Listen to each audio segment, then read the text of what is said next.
క్లాంబరధరం విష్ణుం శశివర్ణం చతుర్భుజం ప్రసన్నవదనం ఝాయేత్ సర్వవిఘ్నోపశాంతయే.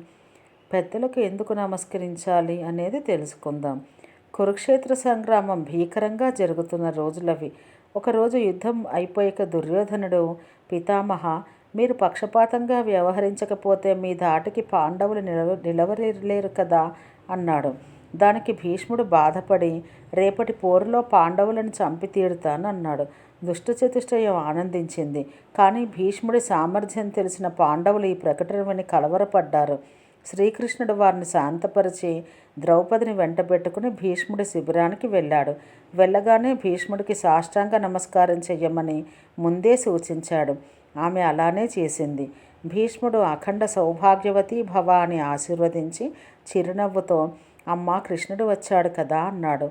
ద్రౌపది, అవును తాతయ్య, శిబిరం బయట ఉన్నాడు అనడంతో భీష్ముడు బయటకు వచ్చి, నీ శక్తియుక్తులు నాకు తెలుసు కృష్ణ. ప్రతిజ్ఞ కన్నా దీవెనకు ఉన్న శక్తి చాలా ఎక్కువ.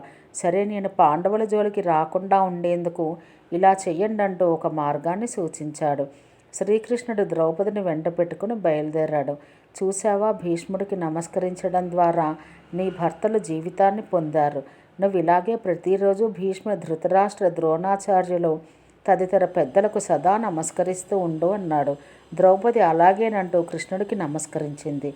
ద్రౌపదిలా దుర్యోధన, దుశ్శాసనుల భార్యలు కూడా పెద్దలకి నమస్కరించి ఉంటే బహుశా కురుక్షేత్ర సంగ్రామం ఆగిపోయి ఉండేది. నమస్కారానికి, పెద్దల ఆశీర్వచనానికి అంతటి మహత్తు ఉంది. అహంకారం వల్లే ఎన్నో అనర్థాలు జరుగుతాయి. పిల్లలు నిత్యం ఇంటి పెద్దలకు నమస్కరించి వారి ఆశీర్వాదాలు తీసుకుంటే ఎలాంటి ఇబ్బందులు తలెత్తవు. ఆశీర్వాదం ఒక కవచం. అంతేకాదు, నమస్కారం ప్రేమ, క్రమశిక్షణ, గౌరవం, సంస్కారాలను నేర్పిస్తుంది. కోపాన్ని పోగొడుతుంది. కన్నీళ్లను కడిగేస్తుంది. బంధుమిత్రులను దగ్గర చేస్తుంది.